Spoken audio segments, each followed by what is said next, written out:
Selamat pagi anak. Coba.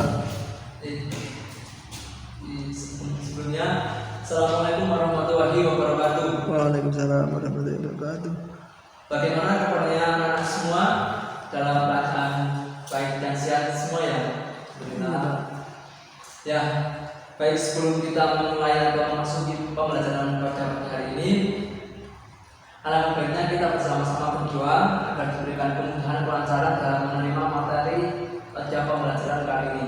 Baik, untuk salah satu siswa atau ketua kelas bisa memimpin berdoa pada kali ini. Ya, untuk ketua kelas saya persilakan. Di tempat duduk siap, gerak, doa mulai. Selesai. Terima kasih kepada ketua kelas. Ya.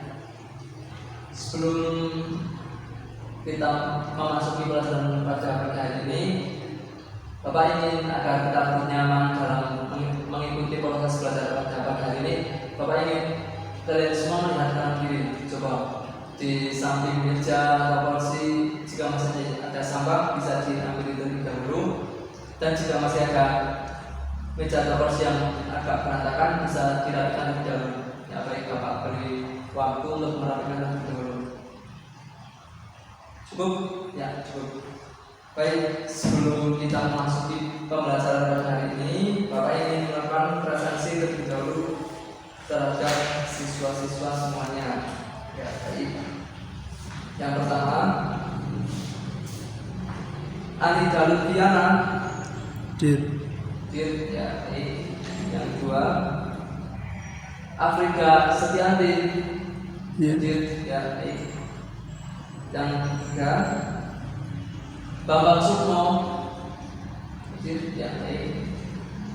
Mbak Celusia Romanika. Kemudian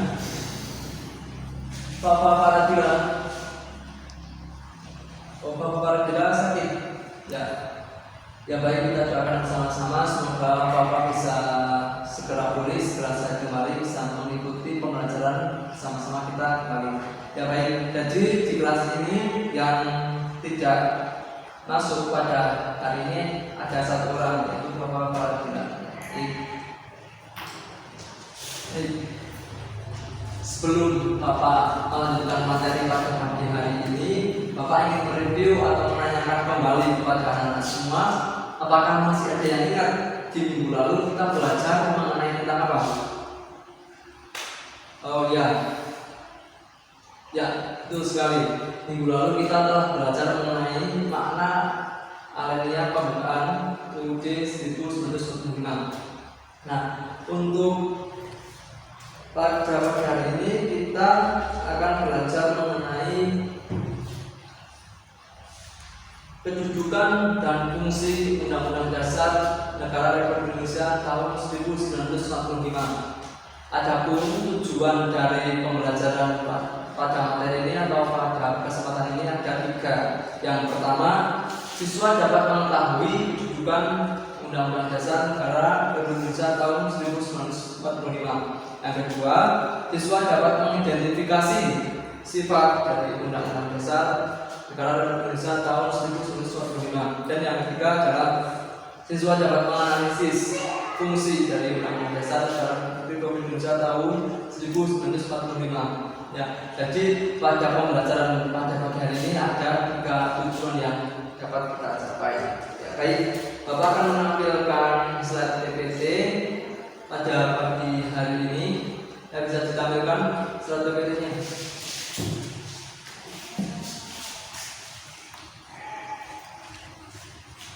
Ya, jadi pada pagi hari ini kita bersama-sama belajar mengenai materi kedudukan dan fungsi Undang-Undang Dasar Negara Republik Indonesia tahun 1945. Ya, hari ini merupakan bagian dari bab 1 yang kita sebut.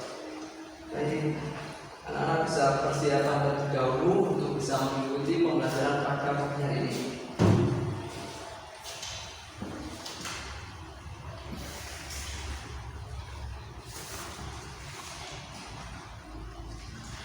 Apakah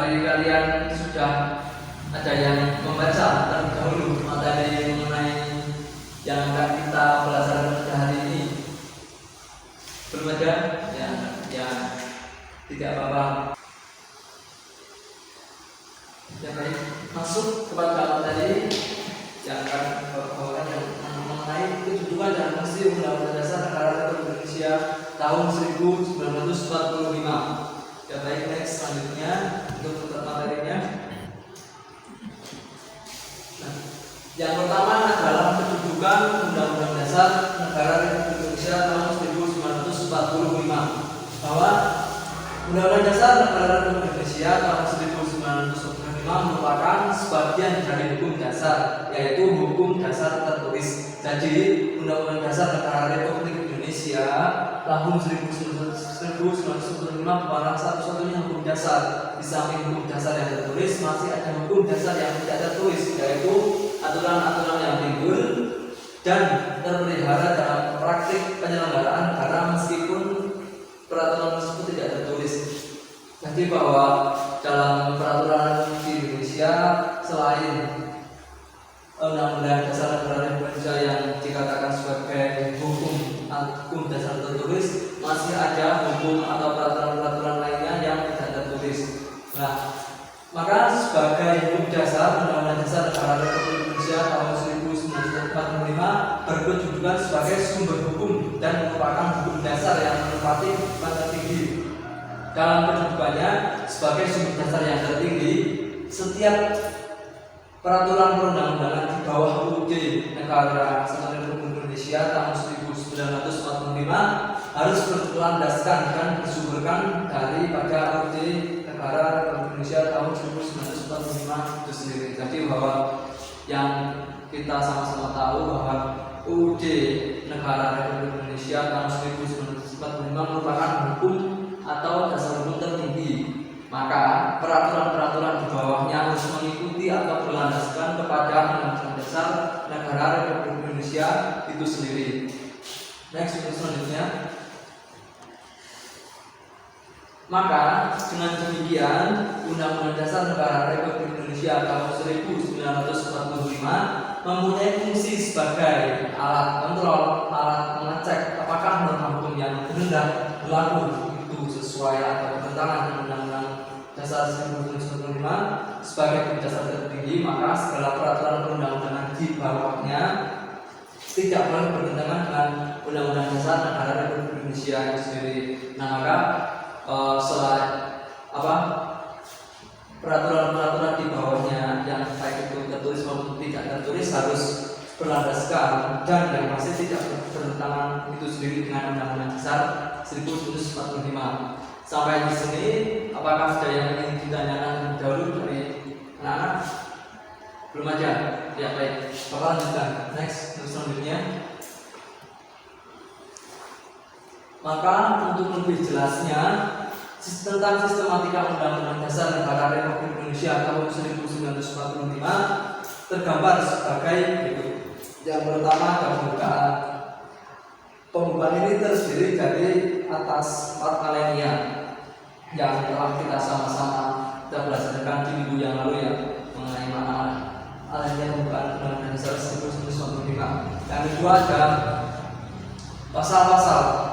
Yang pertama, sebelum diubah 16 bab, setelah diubah menjadi 21 bab.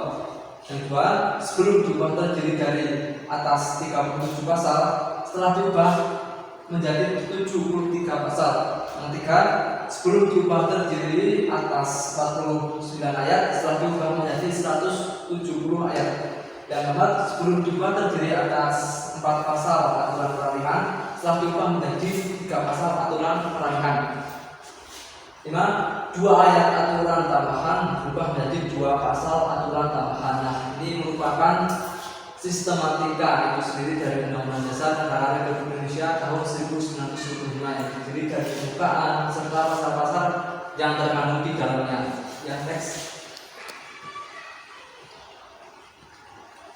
Nah, kita masuk kepada sifat-sifat Undang-Undang Dasar Negara Republik Indonesia.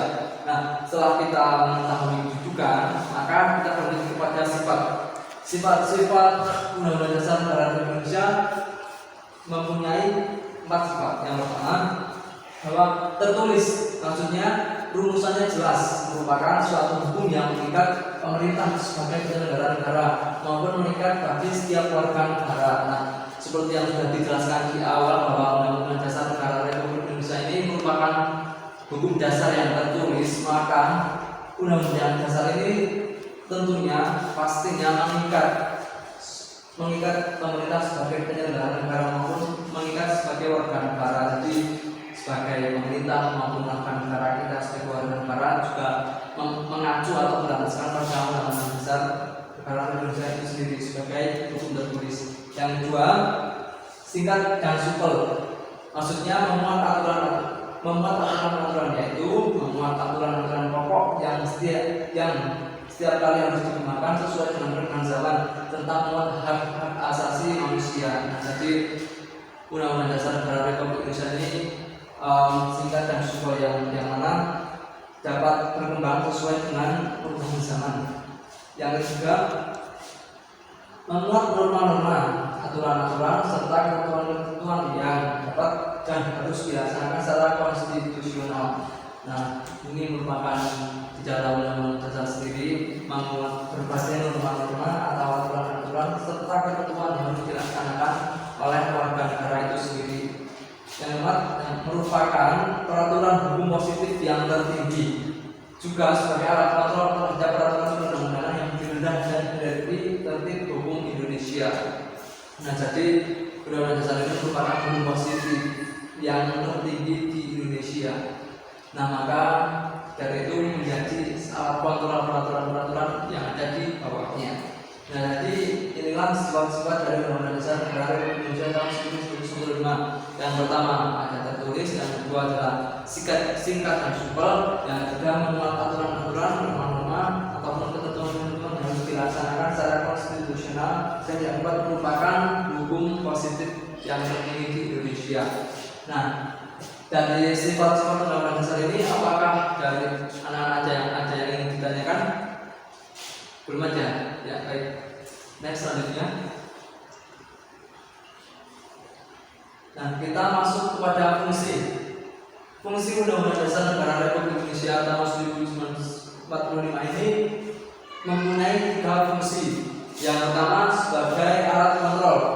Undang-Undang Dasar Negara Republik Indonesia tahun 1945 sebagai alat kontrol apakah aturan hukum yang lebih rendah sesuai atau tidak dengan norma hukum yang lebih tinggi, yaitu Undang-Undang Dasar Negara Republik Indonesia tahun 1945. Nah, yang sudah dijelaskan di atas bahwa Undang-Undang Dasar ini merupakan hukum tertinggi, maka mempunyai fungsi sebagai alat kontrol yang dapat mengetahui apakah peraturan yang ada di bawahnya itu sesuai atau tidak dengan Undang-Undang Dasar Negara Republik Indonesia. Maka dapat dikatakan fungsi dari Undang-Undang Dasar ini sebagai alat kontrol. Yang kedua adalah pengatur Undang-Undang Dasar Negara Republik Indonesia tahun 1945 juga berperan sebagai pengatur bagaimana kekuasaan negara disusun, dibagi serta dilaksanakan. Maka sangatlah kompleks jika kita melihat Undang-Undang Dasar Negara Republik Indonesia yang mana di dalamnya mengatur peraturan yang berlaku di negara, bagaimana kekuasaan negara, bagaimana kekuasaan tersebut dibagi dan bagaimana kekuasaan tersebut dilaksanakan. Maka di dalam fungsi Undang-Undang Dasar ini memuat hal-hal tersebut mengenai kekuasaan negara. Yang ketiga adalah penentu Undang-Undang Dasar Negara Republik Indonesia juga berfungsi sebagai penentu hak dan kewajiban negara, aparat negara dan warga negara. Nah, ini dapat kita ketahui bahwa kita sebagai warga negara hak dan kewajibannya pun diatur atau tertuang di dalam Undang-Undang Dasar Negara Republik Indonesia tahun 1945. Bukan hanya kita saja, tetapi juga aparat negara pun juga bagaimana aparat negara juga diatur di dalam Undang-Undang Dasar Negara Republik Indonesia.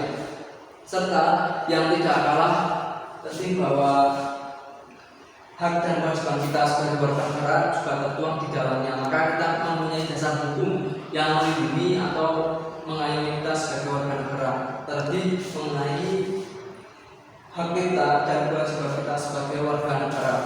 Next, selanjutnya.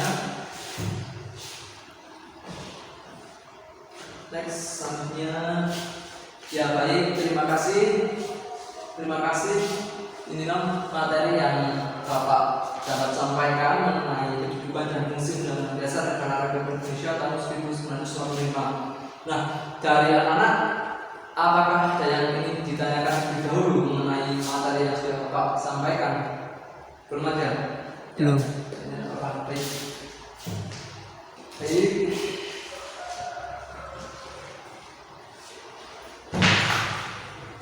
Untuk selanjutnya,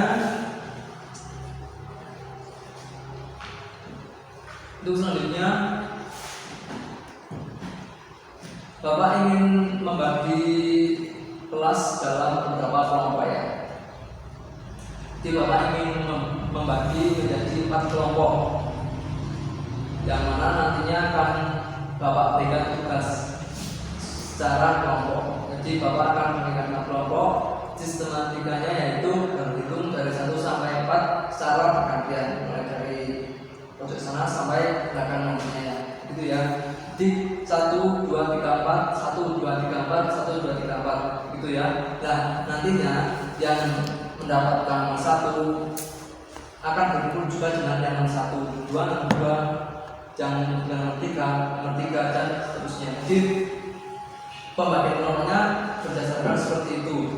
Sudah paham semuanya kan? Paham. Ya baik. Nah, ini Bapak ada lembar kerja yang nantinya akan Bapak bagikan kepada masing-masing kelompok ya. Jadi ini Bapak akan berikan lembar kerja yang nantinya dapat diisi oleh anak-anak sebagai tugas dari materi yang sudah Bapak sampaikan.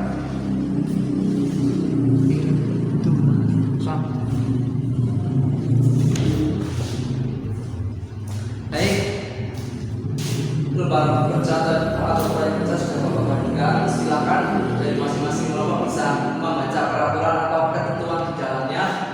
Nanti dapat dipahami mengenai ketentuan yang sudah ada di dalam proyek tersebut. Jika ada hal yang belum paham atau masih mengalami kebingungan, bisa ditanyakan kepada Bapak. Itu ya. Ya baik, selamat mengerjakan.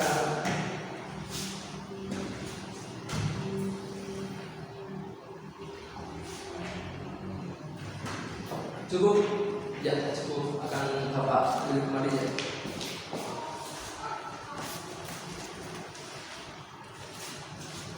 Jadi kelas 1 ya.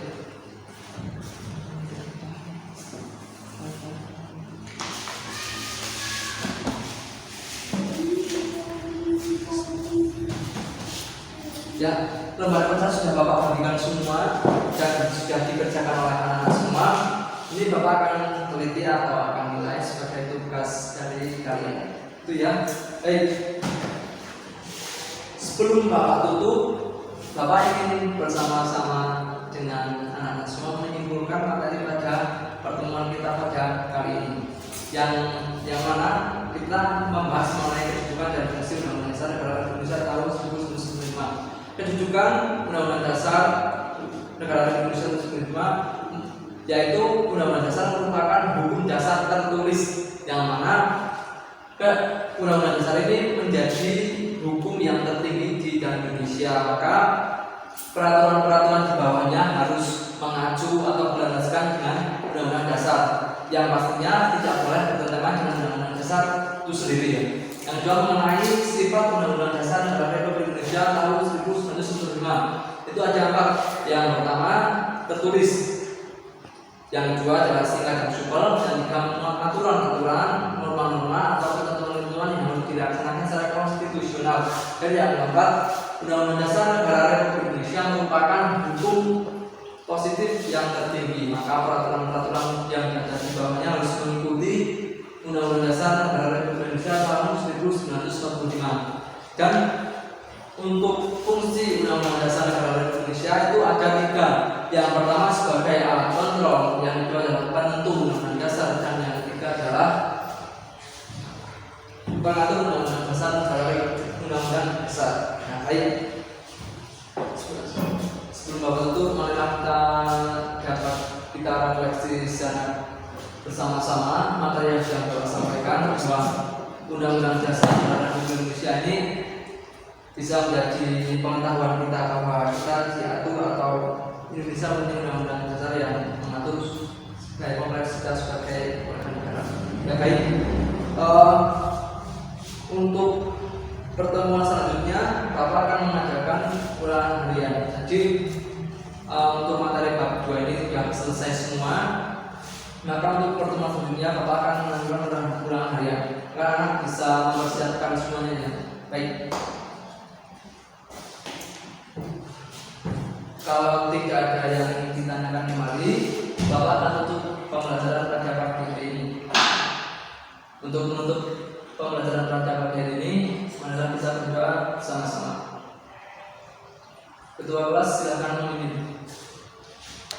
Di tempat duduk siap gerak. Doa mulai. Selesai. Ya, cukup. Terima kasih atas perhatian anak-anak semua.